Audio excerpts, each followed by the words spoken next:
योगी पुरुष महामहोपाध्याय विनय विजय जी महाराज शांत सुधारस नाम के इस ग्रंथ में हमें फरमाते हैं कि अनंत काल से हमारी आत्मा निरंतर पुनरावर्तन कर रही है, कहीं भी परिवर्तन नहीं है, ओनली रिपीटेशन, नो रिवोल्यूशन। जन्म जीवन और मृत्यु ये यात्रा हमारी बार बार अनंत काल से यही चल रही है। आज तक हमने अनंत जन्म धारण कर लिए, अनंत बार हमने जिंदगी गुजार दी और अनंत अनंत बार हमने मृत्यु को प्राप्त कर लिया, तो भी कोई परिवर्तन नहीं आया। परिवर्तन की यदि एक पल हमारे जीवन में आ जाए तो विनय विजय जी महाराज कहते हैं सारा हमारा जीवन का इतिहास बदल जाए। एक पल,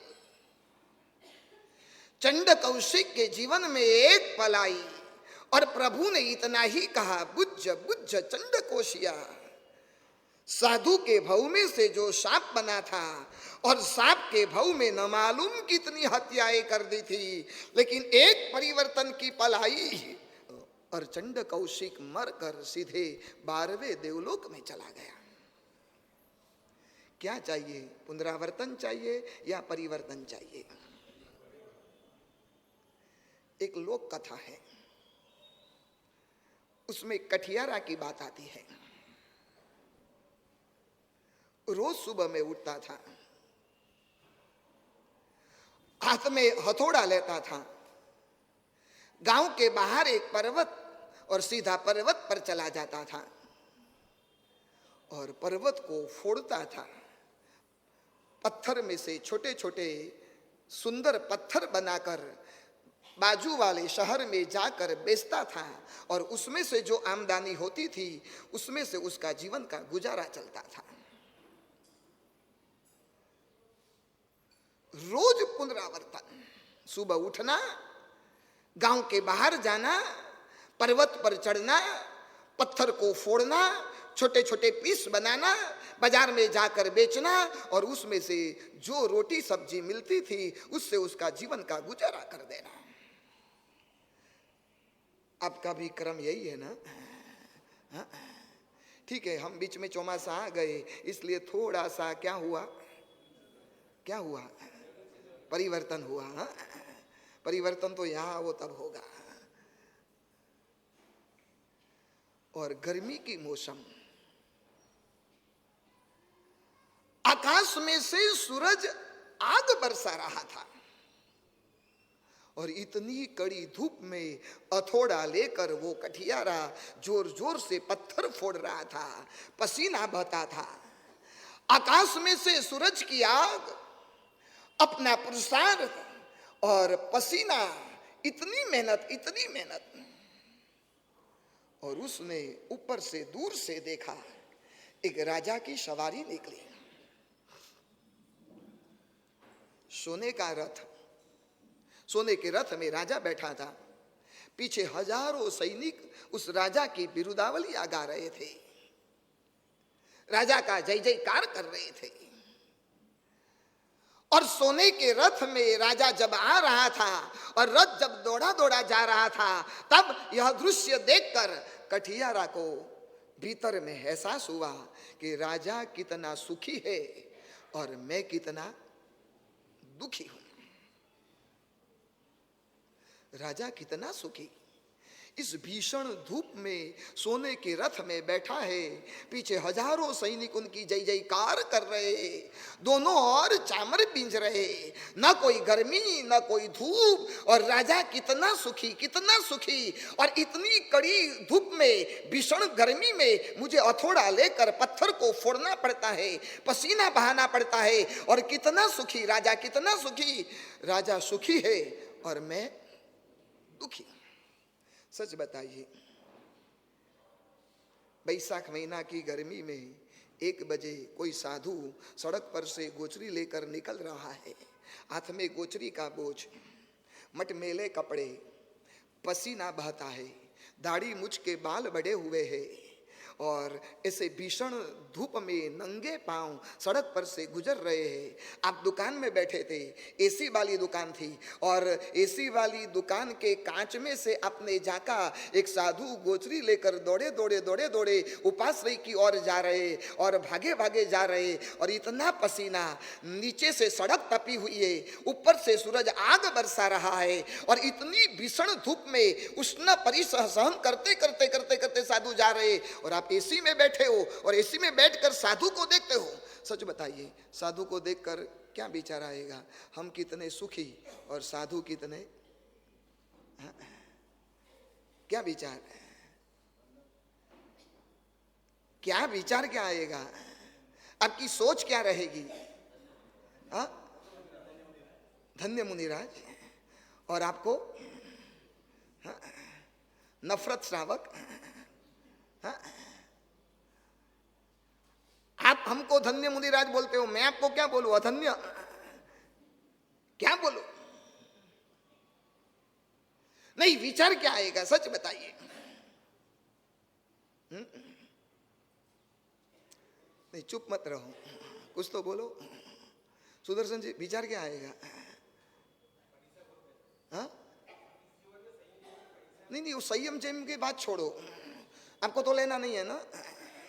संयम जीवन की बात छोड़ो, आप हमारे लिए क्या सोच करेंगे, बस मैं ये पूछना चाहता हूं। आप हमारे लिए क्या सोचेंगे? थोड़ा आगे आगे आ जाओ ना, क्यों जगह रखते हो बोलने का रोज जैनानंद वालों को? आगे आगे आ जाओ, जगह मत रखो बीच में। ऐसे बगीचे में आकर बैठे हो, ऐसा बैठते हो। 1 दिन 2 दिन 3 दिन ठीक है, अभी 15 दिन हो गए, अभी वो भी बोलना पड़े। क्या विचार, क्या सोच क्या होगी? हाँ, जिन शासन की जय हो। हाँ, मतलब आपको ये दृश्य पसंद आया ना, अच्छा लगा ना? नहीं, आप क्लियर नहीं हो। चलो सीधी बात करूं, आपसे हम सुखी या दुखी? सुखी या दुखी?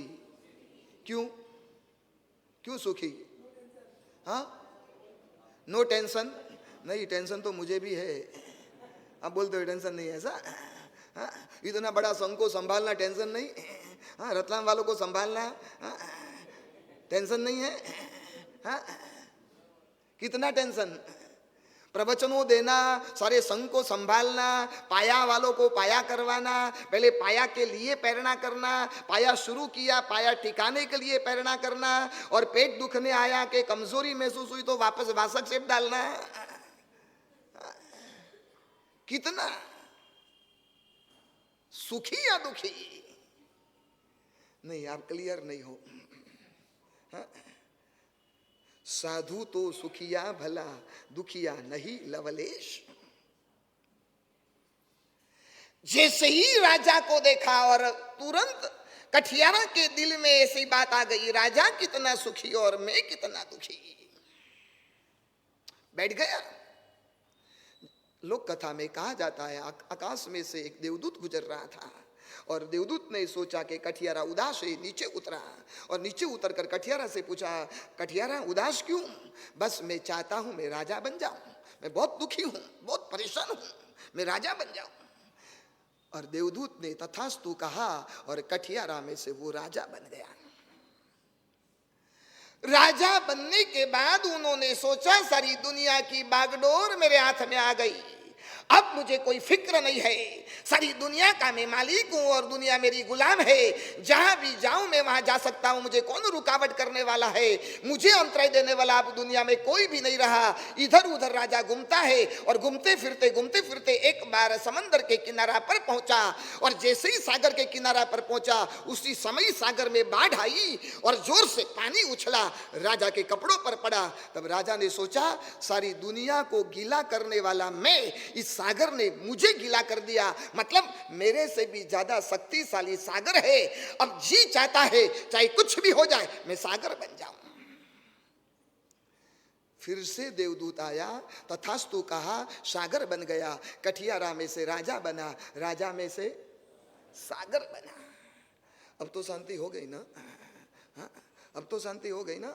अब छोटे घर में थे, किराए के घर में थे, और किराए के घर में से छोटे मकान में आए, और छोटे मकान में से आप बड़े मकान में आए। अब तो शांति है ना? अब तो आपको कुछ नहीं चाहिए ना? एक बात याद रखना, प्राप्ति हमेशा अतृप्ति की जनेता है। प्राप्ति कभी भी तृप्ति देती ही नहीं। जब जब भी प्राप्ति हमारे जीवन में होती है और वह प्राप्ति हमें अतृप्ति के अलावा और कुछ भी देने को राजी नहीं। जितनी जितनी प्राप्ति होती गई, जितनी जितनी प्राप्ति होती गई, हालांकि तृप्ति मिलनी चाहिए लेकिन तृप्ति नहीं मिलती है, और हमेशा के लिए अतृप्ति ही मिलती है। संसार के क्षेत्र के 4 स्टेप है और धर्म के क्षेत्र के भी 4 स्टेप है। संसार के क्षेत्र में सबसे पहली आप है ना, सबसे पहले इच्छा पैदा करते हो, बस मुझे ये मिल जाए, 25 लाख रुपये मिल जाए, बड़ा मकान मिल जाए, मुझे गाड़ी मिल जाए, मुझे ये मिले, मुझे ये मिले, मुझे ये मिले। मन में एक इच्छा पैदा होती है, आप प्रयास करो तो उसमें से प्रवृत्ति होती है। प्रवृत्ति करते करते पुण्य ने यदि आपको सपोर्ट दे दिया तो प्राप्ति भी हो जाती है। लेकिन प्राप्ति होने के बाद तृप्ति मिलती है या अतृप्ति मिलती है? क्या मिलता है, तृप्ति या अतृप्ति? हाँ? क्या मिलेगी? फिर से भाइयों को बोलना नहीं पड़े। जतिन भाई हम आगे आ जाओ ना, बीच में जगह खाली क्यों रखते हो? अंशु क्यों पीछे बैठा है? आओ ना। समझदार श्रावकों को बार बार बोलना पड़े, अच्छी बात नहीं। 4 स्टेप समझ में आए? इच्छा, इच्छा के बाद प्रवृत्ति, प्रवृत्ति के बाद प्राप्ति, और प्राप्ति के बाद अतृप्ति। 3 दिन का भूखा आदमी है और जिसके पास खाना खाने के लिए गया, जिसके घर में खाना खाने के लिए बैठा, 50 रोटी की भूख है, 3 दिन का भूखा है, और 1 रोटी रखकर सामने वालों ने पूछा दूसरी रखूं? पेट कैसे भरेगा? 50 रोटी की भूख और 1 रख कर कहता है दूसरी रोटी रखूं, कैसे पेट भरेगा? अनंत काल का हमारा लोभ है और पुण्य हमारा महाकंजूस है, और थोड़ा सा मामूली मिल गया, हमारा पेट कहाँ भरने वाला है? इसलिए इच्छा के बाद प्रवृत्ति होती है, प्रवृत्ति के बाद प्राप्ति होती है, और प्राप्ति के बाद अवश्य अतृप्ति ही पैदा होगी। नेवर तृप्ति संभवित नहीं है। और धर्म के क्षेत्र की बात करूं, धर्म के क्षेत्र में इच्छा पहला पैदा होती, इच्छा के बाद हम प्रवृत्ति करते, प्रवृत्ति के बाद प्राप्ति होती है, और प्राप्ति के बाद अतृप्ति कतई नहीं होती, हमें अवश्य तृप्ति ही मिलती है। चाहे अदानी और अंबानी को जाकर पूछो, इतने मिलने के बावजूद आप तृप्त हो? वो बोलेंगे नहीं, मुझे और सौदा करना है, मुझे और पैसे कमाना है, और अधिक मुझे चाहिए। इच्छा, प्रवृत्ति, प्राप्ति संसार के क्षेत्र में अतृप्ति है, और धर्म के क्षेत्र में पहले इच्छा, बाद में प्रवृत्ति, बाद में प्राप्ति, और बाद में अवश्य तृप्ति ही तृप्ति है। हमारे समुदाय में एक साध्वी जी भगवंत है, आज भी मौजूद है। साध्वी जी गंभीर रेखाश्री जी, गुण रत्न सुरीश्वर जी महाराज के ग्रुप के हैं। थोड़े साल पूर्व उनकी वर्धमान तप की 100 ओली कंप्लीट हुई। कितनी? 100। किसी की तो 6ठी ओली पूरी हो गई ना, बस पारणा कर दिया। अब 7वीं की तो बात ही नहीं। मैंने कहा 7वीं कब? गुरुदेव अगले साल। 8वीं कब? गुरुदेव उससे अगले साल। 6ठी पूरी हुई, 7वीं करो, 7वीं होने के बाद 8वीं करो, 8वीं के बाद 9वीं करो, निरंतर करना है। 108 आंबेल कंप्लीट करना है। आज 2-3 श्रावक सुबह सुबह में आए, गुरुदेव आशीर्वाद दो। कल 11वीं ओली कंप्लीट हो गई, अब आज से 12वीं ओली शुरू करनी है, और गुरुदेव आशीर्वाद दो। भावना तो वैसी है, 108 आंबेल लगातार निरंतर कंप्लीट करना है। मैं गंभीर रेखाश्री जी की बात कर रहा था। 100वीं ओली बिहार में चालू, मेहसाणा गुजरात में, मेहसाणा में उनका 100वीं ओली का पारणा था। अब मानोगे 100वीं ओली के 100 दिन उन्होंने शुद्ध आंबेल किए। शुद्ध आंबेल मतलब समझे? शुद्ध आंबेल मतलब सिर्फ चावल और पानी, उसके अलावा कुछ भी नहीं।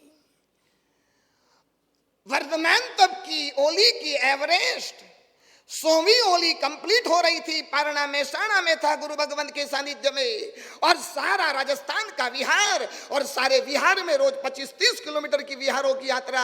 उस बीच शुद्ध आंबेल, केवल चावल और पानी से आंबेल कर देने का। और भी आगे बताऊं, आंबेल करते वक्त एक मुंह और एक हाथ, उसके अलावा कुछ भी हिलाने का नहीं।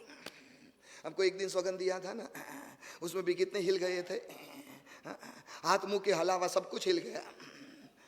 खाली हाथ और मुंह हिलाने का और कुछ भी नहीं। और आगे सुनाऊं, चावल में सुदर्शन चूर्ण डाल देने का, सुदर्शन चूर्ण के साथ मिक्स करके चावल और पानी पी लेने का, और सारा शुद्ध आंबेल करके कर लेने का। और उतना ही नहीं, उस विहार यात्रा के दौरान अपने साथ में रहे हुए साध्वी जी भगवंतों को रोजाना 6-6 घंटे का स्वाध्याय कराने का, रोज पाठ देने का, 6 घंटा बोलने का।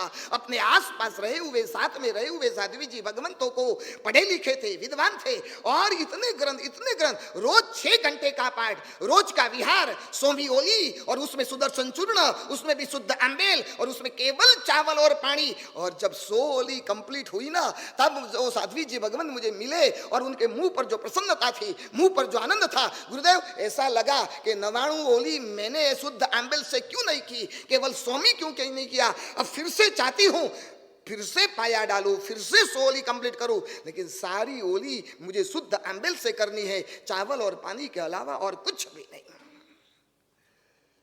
इच्छा के बाद प्रवृत्ति, प्रवृत्ति के बाद प्राप्ति, और प्राप्ति के बाद धर्म के क्षेत्र में तृप्ति। पाया वालों को देखना, जिस दिन पाया पूरा होगा ना, कितनी चमक आ जाएगी। अभी तो देखो मुंह गिरा हुआ है, मुंह उदास है। मेरे पास वासक से डलवाने को आते ना, गुरुदेव जी घबर रहा है। शादी करते वक्त तक जी घबरा नहीं, और अभी जी घबर गया।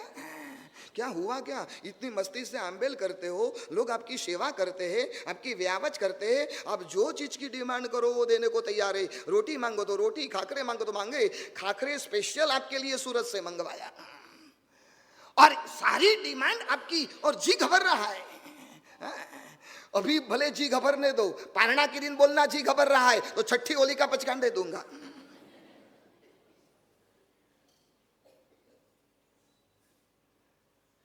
और संसार के क्षेत्र में इच्छा, प्रवृत्ति, प्राप्ति के बाद अतृप्ति के अलावा कुछ भी नहीं, कुछ भी। अभी मैं बिहार में था ना, बंबई से निकला ना, एक छोटे गांव में आया ना, एक 80 साल के चाचा जी मेरे पास आए, गुरुदेव वासक शेप डालो ना। मैंने कहा क्यों? आज दुकान का ओपनिंग है, आज दुकान का ओपनिंग। मैंने कहा चाचा जी कितनी एज हुई? गुरुदेव 80 साल। मैंने कहा 80 साल की उम्र में दुकान खोल रहे हो? तब उस चाचा जी ने मुझे कहा गुरुदेव इस उम्र में कमाएंगे ना तो बुढ़ापे में काम आएगा। इस उम्र में कमाएंगे तो बुढ़ापे में काम आएगा। मैंने पूछा चाचा जी 80 साल हुए, बुढ़ापा कब आएगा? गुरुदेव 180 साल में आएगा। कोई तृप्ति की बात ही नहीं। एक बार प्रवचन में एक चाचा जी ने मुझे प्रश्न पूछा, गुरुदेव जब जब भी आपके पास हम आते हैं ना, तब आप किताब पढ़ते रहते हो, पढ़ते रहते हो, पढ़ते रहते हो, आचार्य बन गए, इतने प्रवचन देते हो, अब आपको क्या पढ़ने का? पढ़ना कब बंद हो जाएगा? तब मैंने कहा चाचा जी उस सवाल का जवाब बाद में दूंगा, पहले मुझे प्रश्न का ये जवाब दीजिए। आप जब भी देखता हूं तब दुकान में ही बैठे रहते हो, दुकान में ही बैठे रहते हो, दुकान के अलावा कहीं भी आपका कोई स्थान नहीं है। दुकान कब बंद करोगे? आप मुझे पूछते हो किताब कब बंद करोगे, मैं आपसे पूछता हूं दुकान कब बंद करोगे? तब उस चाचा जी ने मुझे कहा गुरुदेव सारी दुनिया में नंबर 1 हो जाने के बाद हमारी दुकान बंद। तब मैंने चाचा जी से कहा मेरा भी ऐसा ही है, केवल ज्ञान मिलने के बाद मेरी भी किताब बंद। तृप्ति या तृप्ति। कठियारा में से राजा बना, राजा में से सागर बना, और सागर बनकर उछल रहा है, सारी मर्यादाओं को तोड़ रहा है। मैं जब तक बंधन में हूं तब तक सारी दुनिया जिंदी है।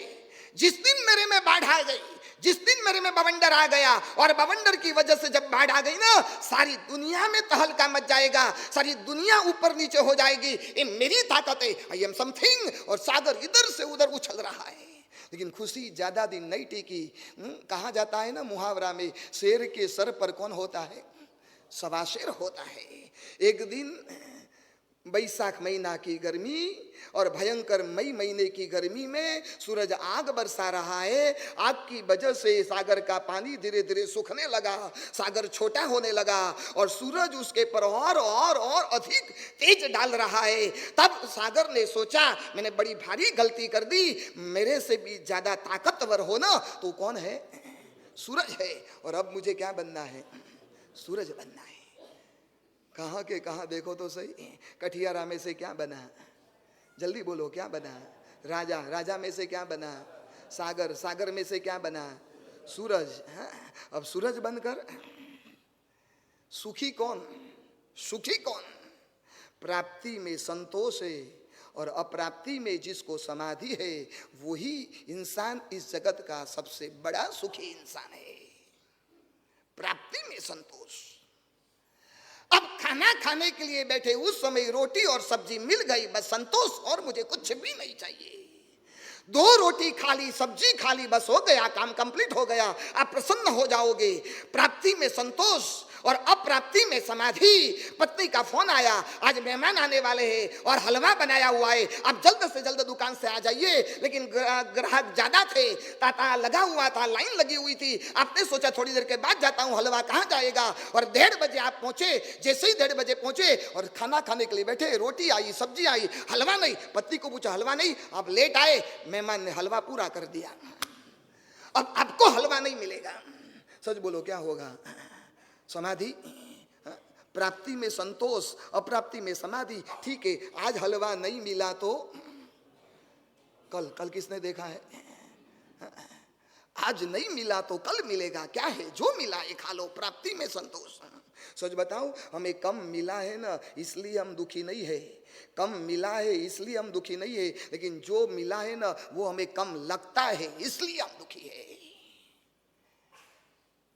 कम मिला है इसलिए हम दुखी नहीं, जो मिला है वो हमें कम लगता है। धन मिला, संपत्ति मिली, कम लगती है। जो भी प्रॉफिट होती है वो हमें कम लगती है। पत्नी कितनी भी सेवा करे वो हमें कम लगता है। कितनी भी लोग तारीफ करे, प्रशंसा करे, वो हमें कम लगता है। 1 घंटे का प्रवचन भी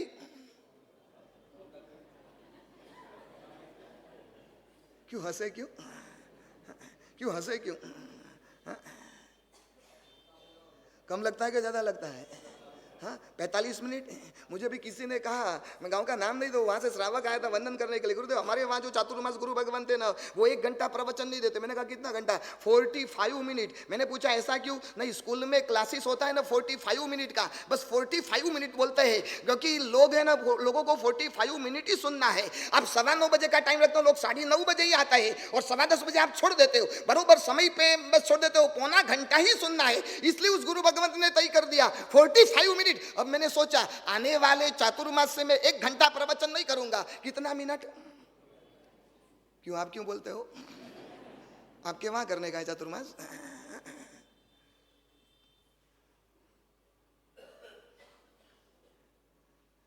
सच बताओ, मैं समय सर शुरू करता हूं इसलिए आप राजी हो, या समय पे कंप्लीट कर लेता हूं इसलिए आप राजी हो? हाँ जतिन जी, समय पे कंप्लीट करता हूं इसलिए, मतलब मुझे अनुशासन में रहने का। गुरुदेव, आपको समय पे कंप्लीट करने का, लेकिन आपको अनुशासन नहीं कि आपको समय पे आने का। आपका अनुशासन नहीं। लोगों की अलग अलग नजरिया होती है, अलग अलग एंगल होते हैं। एक बार क्या हुआ, एक युवक शिप में बैठा है, जापान से बैठा अफ्रीका जा रहा था, और शिप में बैठा ना, उसके साथ साथ एक अमेरिका का भी युवक साथ में था। वो कोई जूते की कंपनी का एजेंट था, एजेंट। तो जापान का युवक भी, वो भी कोई जूते की कंपनी का एजेंट था। दोनों एजेंट मिल गए, अफ्रीका पहुंचे। अफ्रीका जाकर अमेरिका का जो युवक था, उन्होंने सीधे अपने कंपनी को तार करके बता दिया, यहाँ एक भी जूता बिकेगा नहीं, गलती से भी कुछ भी मत भेजना, सारा जूते अपने सिर पर गिरेगा, एक भी बिकेगा नहीं, क्योंकि अफ्रीका के आदिवासी के इलाकों में कोई कोई जूते पहनते नहीं, सब नंगे पांव घूमते हैं, इसलिए बिल्कुल एक भी जूता यहाँ पर नहीं बिकेगा, इसलिए मत भेजना। तब जापानी युवक ने वहां तार भेजा, यहाँ 1 लाख जोड़ी जूते की यहाँ पर भेज दो, इसलिए यहाँ सारा बाजार खुला है, कोई पैर में पहनते नहीं है। सबको उपयोगिता बताई, जूते पहनने से फायदा क्या होता है और फायदे बताए। 1 लाख जोड़ी आराम से बिक गई और उसका बाजार पूरा खुला हो गया। अब समझे, अब समझे, जो बाजार एक के लिए एक भी जूता बिकने वाला नहीं था, दूसरे के लिए सारा बाजार खुला था। फर्क कहाँ पड़ा, कहाँ पड़ा, कहाँ पड़ा? हाँ, सोच, दृष्टि, एंगल। संडे को ऐसा ही हुआ ना, ताला लगाया मैंने, ताला लगाया तो किसी ने सोचा वाह गुरुदेव के प्रवचन में ताला लगाने पड़े, इतनी सारी पब्लिक आ गई, इतनी सारी पब्लिक आ गई, बैठने की जगह नहीं थी और गुरुदेव ने ताला लगा दिए। वाह, रतलाम में इतना खचाखच, नो जीवनवार, नो प्रभावना, और लोग इतने सुनने के लिए उत्सुक थे, लालायित थे, कमाल कर दी गुरुदेव ने और ताला लग गया। बाहर वालों को बोलेंगे हमारे रतलाम में प्रवचन के लिए ताला लगाने पड़े क्योंकि अंदर जगह नहीं थी। एक एंगल ये भी होता है और दूसरा एंगल छोटी सोच वाले ये भी लेते हैं कि प्रवचन में ताला लगा दिया। ऐसा थोड़ी होता है, प्रभु के वचन तो कोई भी कभी भी जब भी आओ तब सुन सकते हैं। तो प्रभु के वचन रोज 12 बजे भी चल सकते हैं, चलाऊं? नहीं, एंगल है आपका, थोड़े नैरो माइंड मत बनो, थोड़े ब्रॉड माइंड बनो। मेरी हर जगह हर तासीरें रहती है।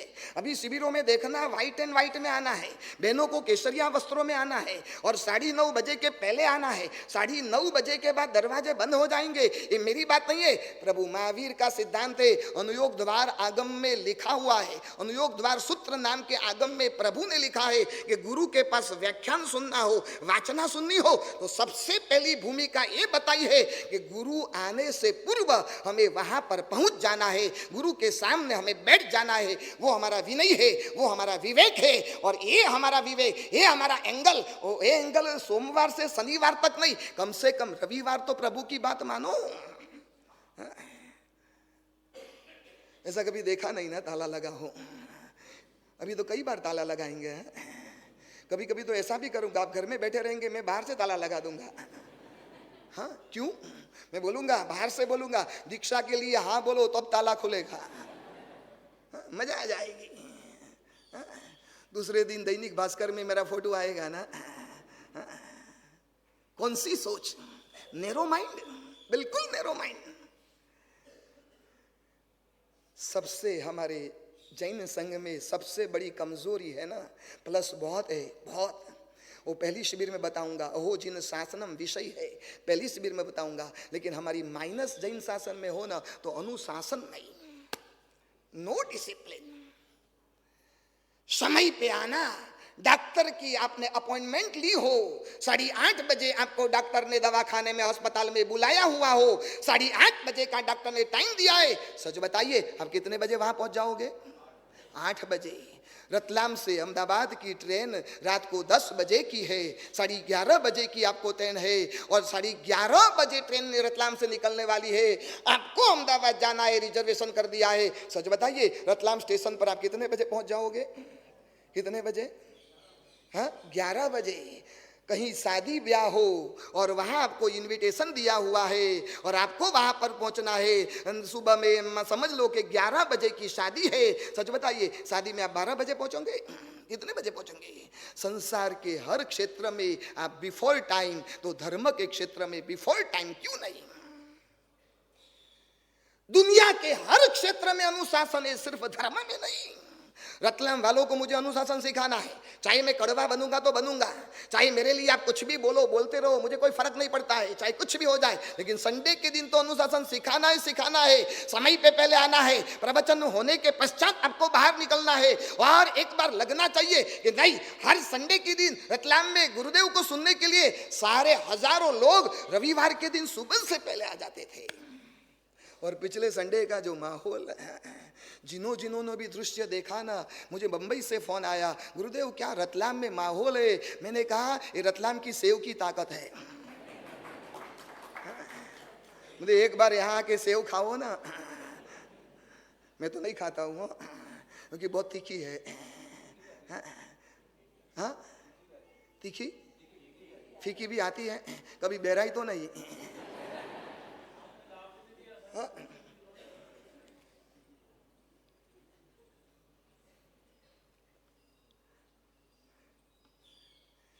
कठियारा में से राजा बना, राजा में से सागर बना, सागर में से सूर्य बना।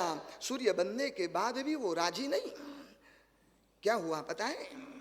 एक बार आकाश में से सूर्य निकल रहा था और निकलते निकलते निकलते निकलते आषाढ़ महीने के दिन, जून जुलाई महीने के दिन चारों ओर बादल घिर गए और सूरज ढक गया। तब सूरज को लगा अब मेरे से भी ज्यादा ताकतवर बादल है, बस मुझे अब बादल बनना है। मैंने कहा ना, शुरू शुरू में प्राप्ति होने के बाद क्या आता है? क्या आता है? अतृप्ति ही आएगी, तृप्ति बिल्कुल नहीं। प्रश्न व्याकरण नाम के आगम में तृप्ति की डेफिनेशन करते हुए लिखा, इच्छा तृप्ति ही, इच्छा विनिवृत्ति ही, इच्छा का पूर्ण विराम, उसका नाम तृप्ति है। जो भी हमारी इच्छाएं खत्म हो जाए, डिजायर टू बी डिजायरलेस। एक बार आप तृप्ति का अनुभव तो करके देखो, एक बार। और जैसे ही बादल बना, बादल बनने के बाद आकाश में दौड़ रहा है। अब तो पूरा आकाश का आंगन मेरा, मैं कहीं भी जाऊं मुझे अटकाने वाला कौन, मुझे रुकाने वाला कौन? और दौड़ रहा है। दौड़ते दौड़ते दौड़ते बीच में बड़ा पर्वत आया और जैसे ही दौड़ रहा था पर्वत से टकराया, बादल के दो टुकड़े हो गए। तब उस बादल ने सोचा, अरे मैंने बड़ी भारी गलती कर दी, मेरे से भी ताकतवर तो ये पर्वत है, मुझे अब पर्वत बनना है। तथास्तु पर्वत बन गया और पर्वत बनकर खुशी उसकी ज्यादा दिन नहीं टिकी। उनके जैसा एक कठियारा आया, हथौड़ा लिया और पत्थर को तोड़ रहा था। तब पर्वत ने सोचा, मैंने जीवन की सबसे बड़ी भारी गलती कर दी। इस दुनिया में कोई ताकतवर हो ना तो कौन है? कठियारा है। अब मुझे क्या बनना है? कठियारा बनना है। फिर से बोलो, कठियारा में से क्या बना? राजा, राजा में से क्या बना? सागर, सागर में से सूर्य, सूर्य में से बादल, बादल में से पर्वत और पर्वत में से कठियारा, कठियारा में से शुरू हुई यात्रा, वापस कठियारा में अंत हो गया। बस यही परिवर्तन, यही पुनरावर्तन हमारा आनंद काल से चालू है। उस पुनरावर्तन को कुछ परिवर्तन में तब्दील करना है। एक बार परिवर्तन की यात्रा।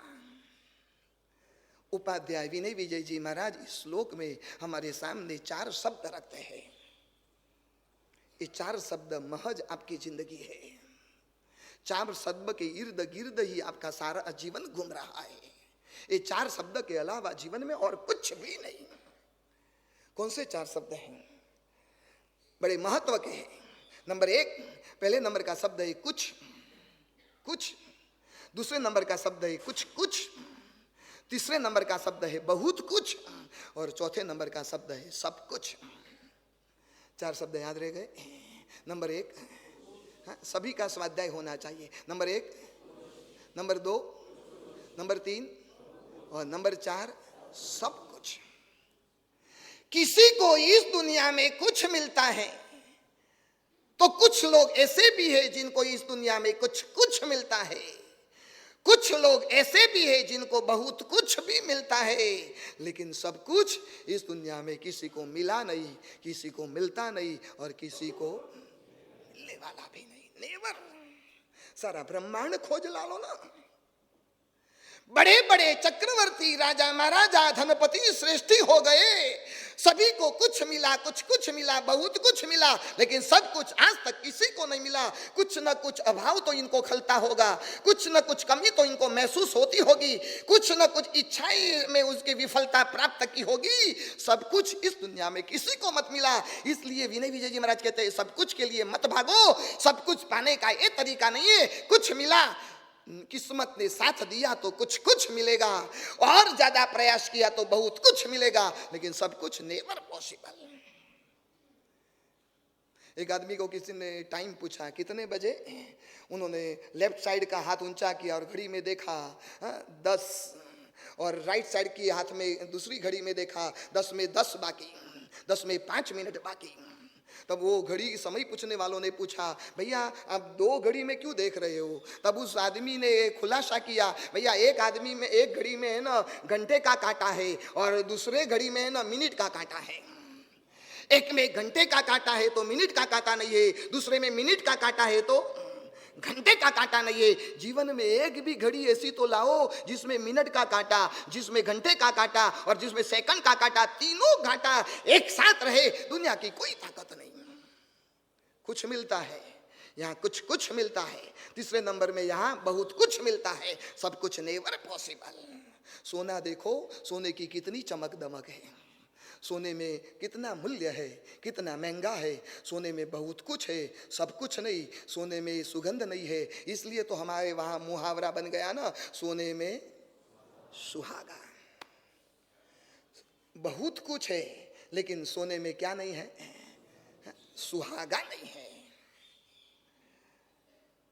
अब समुद्र को लो, समुद्र अथाह है, विशाल जलराशि का भंडार है, बहुमूल्य रत्नों को लेकर बैठा हुआ है।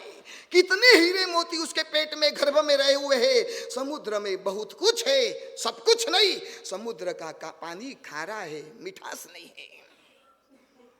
हिमालय को लो, दुनिया की एवरेस्ट चोटी, इतना बड़ा हिमालय, और हिमालय गंगोत्री का जन्म स्थान है। कई औषधियां और जड़ी बूटियां लेकर हिमालय बैठा हुआ है। दुनिया में मशहूर हिमालय है। इतने होते हुए भी बहुत कुछ है, सब कुछ नहीं। क्यों? हिमालय में चढ़ने के लिए सीढ़ियां नहीं है। आकाश को लो, आकाश कितना शुद्ध है, कितना स्वच्छ है, लेकिन बहुत कुछ नहीं। आकाश में नक्षत्र हैं, तारे हैं, चंद्र है, सूर्य है, बहुत कुछ है, सब कुछ नहीं है। आकाश में क्या नहीं है? आकाश में फूल नहीं है। चंद्र है तो उसमें दाग है, सूर्य है तो सूर्य में भी देखो तो इतना तेज हम देख नहीं सकते। इस दुनिया की एक भी चीज लाओ तो सही, जिसके सामने जहां कुछ हो, कुछ कुछ हो, बहुत कुछ हो, लेकिन सब कुछ उसके पास बिल्कुल नहीं। हाँ, लेना है। हाँ, सही बोले हैं। सब कुछ पाने का तरीका तो यही है। हाँ, सब कुछ पाने का तरीका ये है, खाली बोलते हो कि करना है। हाँ, कभी कभार क्या होता है, आपका होठ बोलता है, आपका हृदय नहीं बोलता है। आपका होठ बोलता है। संयम जीवन में सब कुछ है। चलो आओ, आपने अनुभव किया, मैंने तो अनुभव किया। 46 ईयर दीक्षा जीवन के हो गए।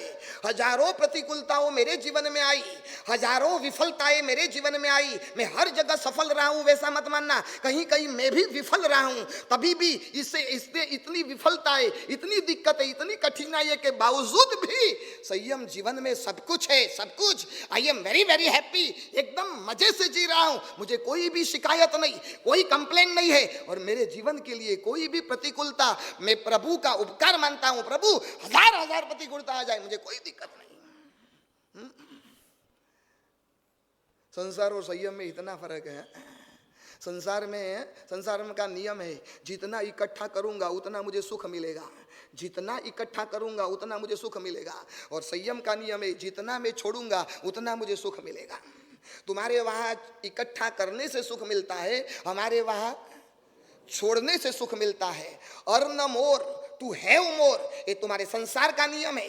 Earn more to have more. और हमारे संयम जीवन का नियम है, leave more to get more. जितना छोड़ो उतना आपको अपने आप मिल जाएगा। कुछ कुछ कुछ बहुत कुछ, लेकिन सब कुछ पाने का तरीका एक ही है। एक बार सब कुछ छोड़ दो तो ऑटोमेटिक आपको सब कुछ मिल जाएगा। कौन सी भूमिका? कभी कभी सुबह सुबह में प्रतिक्रमण करने वाले रहते हैं। यहाँ तो बहुत संख्या कम है, आते 7, 8, 10 श्रावक आते हैं। सुबह में भी, रात को भी प्रतिक्रमण में आते हैं। मैं तो कहता हूँ प्रवचन चौमासा में मुझे 5P चाहिए, 5P। नंबर 1, पहले नंबर का पी कौन सा? सुबह सुबह में मंदिर में जाकर अपनी अनामिका अंगुली से भगवान की क्या करो? पहला पी कौन सा? पी पूजा का पी, नंबर 1। नंबर 2, पूजा हो जाए, अम्बिल हो तो ठीक है, नौकारसी करना हो तो नौकारसी कर लो। बाद में 9:15 बजे दूसरा पी आएगा, कौन सा? प्रवचन कापी, पूजा हो गई, बाद में आप प्रवचन सुनने के लिए आओ, ये दूसरे नंबर का पी। बाद में तीसरे नंबर में शाम को प्रतिक्रमण करो, ये तीसरे नंबर का पी है। चौथे नंबर का प्रतिक्रमण के बाद पाठशाला चालू है, थोड़ा बहुत गाथा सीखो, थोड़े बहुत सूत्र सीखो, थोड़े बहुत अर्थ सीखो, पाठशाला में जाओ। चौथे नंबर का पी। नंबर 1 पहले नंबर का कौन सा, बोलो तो सही, पहले नंबर का पूजा, नंबर 2, नंबर 3, नंबर 4 और 5वें नंबर का। मैंने कल एक लड़के को पूछा ना, मैंने कहा 4 पी है, 5वां पी गुरुदेव पेप्सी का पी। 5वें नंबर का पी है वर्धमान तप का पाया।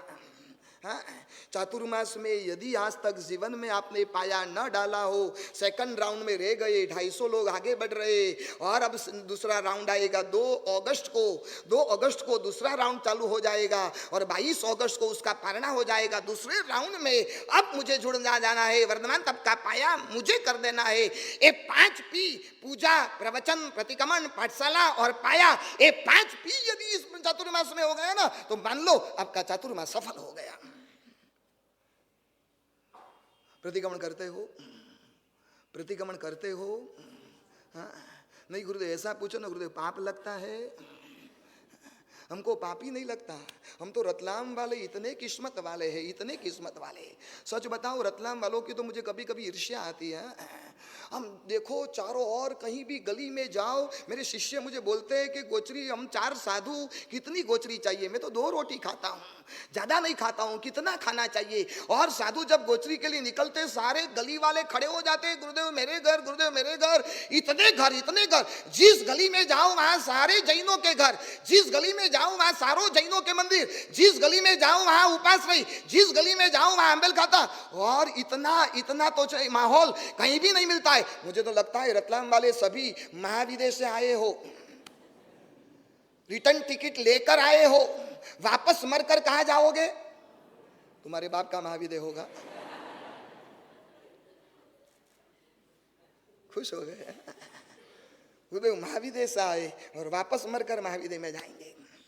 नहीं मिलेगा ऐसा माहौल। मैं तो नसीहत देता हूँ, कभी भी इस गली को छोड़कर कहीं कॉलोनियों में जाने की बात मत करना। जमीन ली हो तो बेच देना, किसी को दे देना। यहाँ जो लाभ मिलेगा सुपात्र दान का, यहाँ जो मंदिरों का दर्शन का लाभ मिलेगा, यहाँ जो माहौल बनेगा ना, वो माहौल आपके आने वाली पीढ़ी को कॉलोनियों में नहीं मिलेगा। कॉलोनियों में सारी फैसिलिटी मिलेगी, सारी सगवड़ मिलेगी, सारी सुविधा मिलेगी, लेकिन धर्म करने की अनुकूलता कॉलोनियों में बिल्कुल नहीं मिलेगी। चाहे कुछ भी हो जाए, दूर दूर सिटी में रहने वाले आते हैं, गुरुदेव एक बार तो टिफिन लेकर आइए, हमें ला दीजिए। मैंने कहा बिना जरूरत से, बिना कारण टिफिन का हम बैठते नहीं है, हमारी साधु की भूमिका है, प्लीज हमें आग्रह मत कीजिए। रोने लगते, गुरुदेव पूरे चातुर्मास में हमें लाभ नहीं मिलेगा। मैंने कहा एक रास्ता है, 4 महीना वो घर छोड़ के यहाँ गली में किराया में रहने के लिए आ जाओ, रोज लाभ मिलेगा, रोज। 5 पी। नंबर 1 पहले नंबर में पूजा, नंबर 2 प्रवचन, नंबर 3 प्रतिक्रमण, नंबर 4 पाठशाला और नंबर 5 पाया। बस ये 5 भूमिका हो जाए ना, 5 भूमिका। कुछ,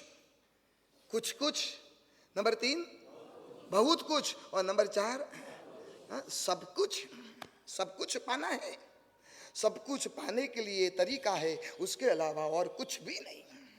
और आपको पता है, जो छोड़ता है ना वही मालिक बन सकता है। मालिक बनने की पहली निशानी है जो छोड़ सकता है। आप पैसे के मालिक हो तो दान करके दिखाओ, प्रूव करके बताओ। आप स्त्री के मालिक हो तो 5 महीना ब्रह्मचर्य का पालन करके बताओ। आप आपके शरीर के मालिक हो तो 108 अम्बेल करके बताओ। आप यदि खुद के मालिक हो ना, पैसे का मालिक उसे कहा जाता है मन चाहा तब डोनेशन कर सकता है। स्त्री का मालिक उसे कहा जाता है जो मन चाहा तब ब्रह्मचर्य का पालन कर सकता है। शरीर का मालिक उसे कहा जाता है जो चाहे कुछ भी हो जाए शरीर को, नहीं मुझे अम्बेल का तब करना ही करना है। गुलाम वो है जो छोड़ता नहीं है, और मालिक वो है वो जो छोड़ देता है। सोच बताइए, मालिक आप हो कि हम हैं? मालिक आप या हम? यार जवाब तो दो। मैं अकेला कितना बोलूं, कितना? मुझे 5 महीना बोलना है, थोड़ा आप भी बोलो ना। मालिक आप या हम कैसे? हमारी दुकान है, हमारे पास कोई मकान है, हमारे पास कोई बैंक बैलेंस है, computer, laptop, mobile, fridge, TV, कुछ भी हमारे पास है। 4-5 करोड़ के आप मालिक हो, आपके पास 2-4 कार है, 2-4 मकान आपके पास है, आपके पास बीबी है, बच्चे है, दामाद है, परिवार है, नाता रिश्ता, कितना सब कुछ है। आप कितने मालिक हो? आपके पास इतने होने के बावजूद भी सच बताइए, कोई नौकर ने आपको स्वामी कहा कभी? स्वामी कभी कहा? नौकर की बात जाने दो, आपकी पत्नी ने कभी कहा मालिक कैसे, स्वामी कैसे हो? आप दुकान में से लेट आए, कभी पत्नी ने कहा स्वामी इतना लेट क्यों हो गया? स्वामी आपके लिए खाने में क्या बनाओ, आपकी मनपसंद आइटम? स्वामी स्वामी पत्नी यदि बोले ना, आपको कान पर भरोसा नहीं आएगा, ये पत्नी है कि और कोई है?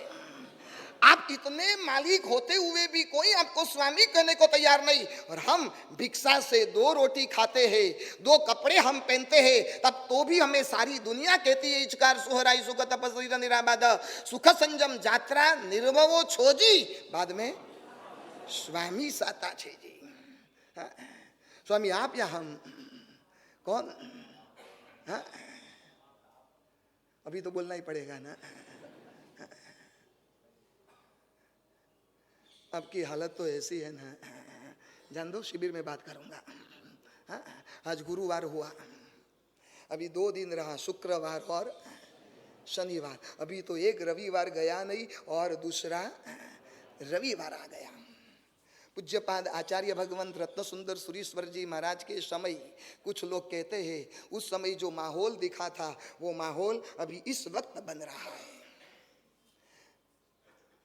5 रविवारीय शिविरों में मैं तो कहता हूँ, हमारे वहाँ अध्यात्म सार में महोपाध्याय यशो विजय जी महाराज ने लिखा है, आने वाले जन्म में यदि आपको जिन शासन का रिजर्वेशन करना हो, इस जन्म में जो जिन शासन की प्राप्ति हुई वह जिन शासन मुझे भवो भव मिले, इसलिए तो जय विराय सूत्र में हम प्रभु से प्रार्थना करते हैं, भवे भवे तुम चरणम भवो भव तुम चरणों की सेवा, हूँ तो मांगू छू देवादिदेवा।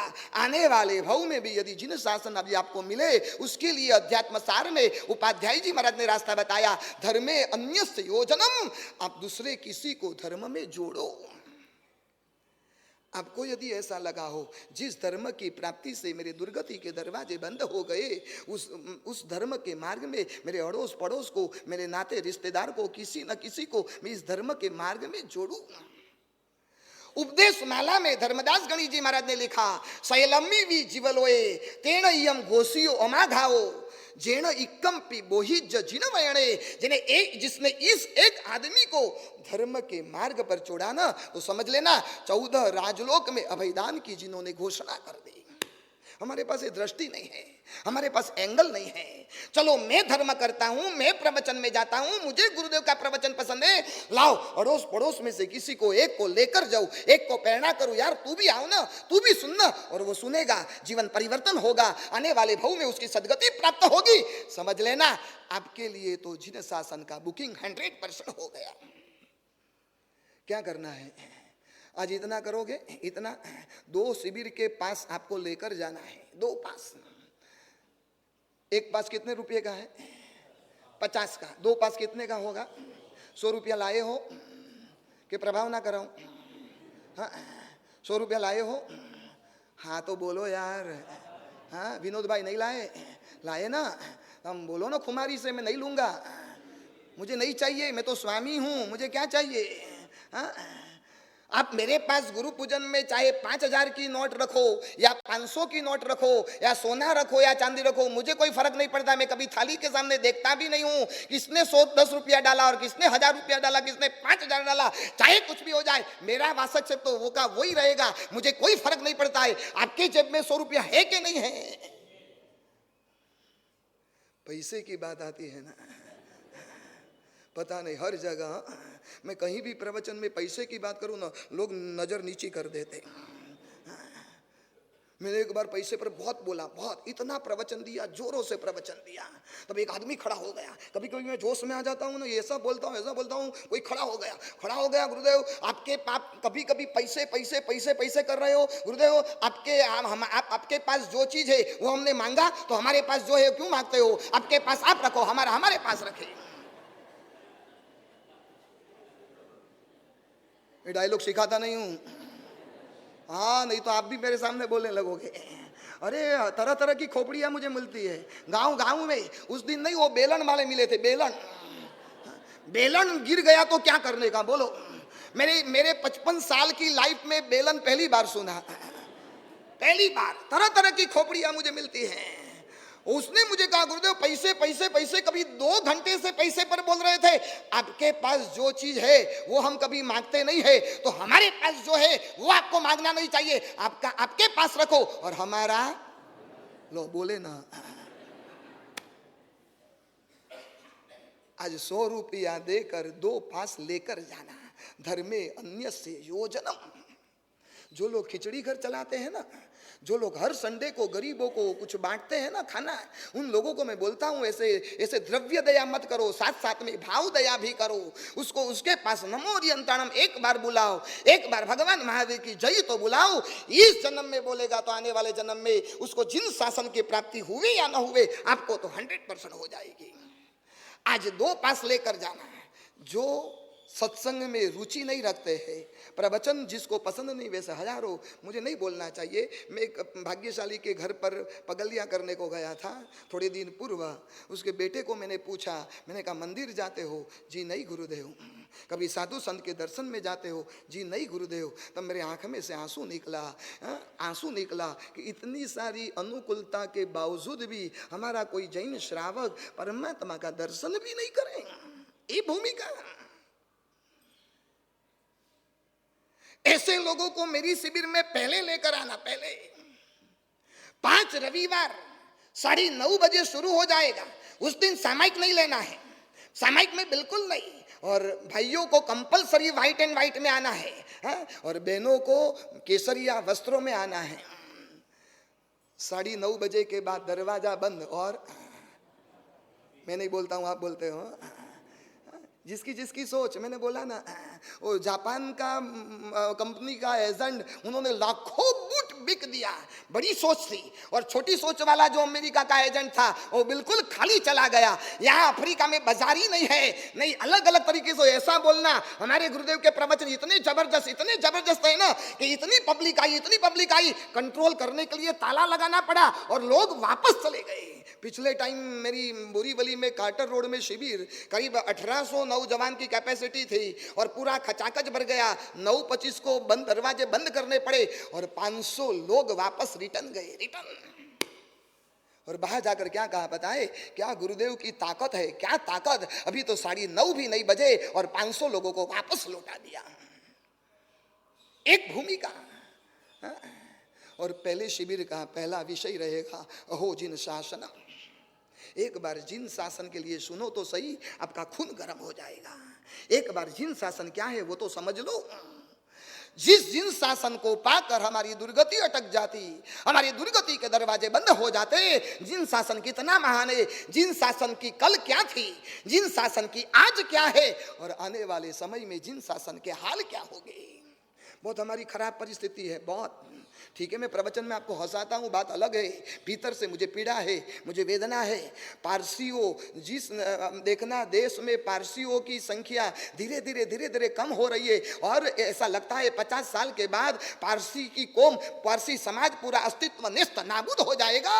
और हिंदुस्तान में पारसी के बाद दूसरा नंबर हमारे जैनों का है। धीरे धीरे जैनों की संख्या कम हो रही है। हमारे नौजवान पढ़ने के लिए फॉरेन जा रहे और वहां कोई गोरी लड़की मिल गई, वहां शादी कर ली और वहां जाकर अपना परिवार बसा लिया। और या हिंदुस्तान में हजारों तीर्थ, हजारों मंदिर, हजारों धर्म स्थानक, उनकी रक्षा कौन करेगा? धीरे धीरे हमारी संख्या कम हो रही है। और आज का रिसर्च, ताजा रिसर्च कहता है एक दिन थोड़े साल के बाद जैनों का अस्तित्व नेस्त नाबूद हो जाएगा। थोड़ा गंभीरता से सोचो, क्या हाल हो रहा है। एक और नए नए तीर्थों की प्रतिष्ठाएं होती है, दूसरी ओर यूपी बिहार में जाओ, हमारे सारे तीर्थ अजैनों के हाथ में हमने लुटा दिए। हम यहाँ चौथा आरा मनाते हैं, वहाँ पांचवा आरा चल रहा है। परसों अहमदाबाद के भूषण शाह जो इतिहासविद है और जिन शासन के बहुत सारे काम कर रहे, कल इनका फोन आया, मैंने फोन पर उनको स्पीकर पर धन्यवाद दे दिया। भूषण भाई आप कमाल कमाल कर रहे हो। उन्होंने मेरे पास 2 किताब भेजे, जैन इतिहास। गुरुदेव देखो तो सही अपना कितना खत्म हो गया। हम कौन सी कगा पर बैठे, सिद्धि तप, मासक श्रमण, वर्षी तप, सारे वरघोड़े, प्रतिष्ठा महोत्सव, नवाणु यात्रा बड़ी धूमधाम से हो रही है, लेकिन भीतर से जैन संघ खत्म होने जा रहा है।